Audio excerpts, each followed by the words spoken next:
This is going to be a video tutorial on how to disable link previews on WhatsApp. I will be using an iPhone for this. Let me jump over to my phone here.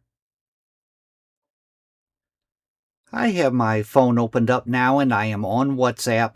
To disable link previews on WhatsApp, first thing you want to do is open up Settings. I'm going to go down to the lower right-hand corner, down to my little settings icon. I'm going to tap on that. Then I'm going to scroll down to where it says Privacy. I'm going to tap on Privacy.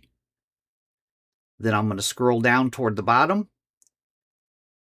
And I'm going to tap on Advanced.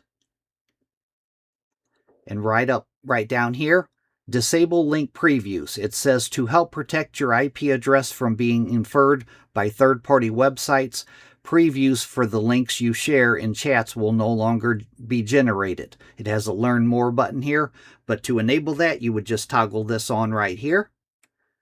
And to disable it, you would just toggle it off.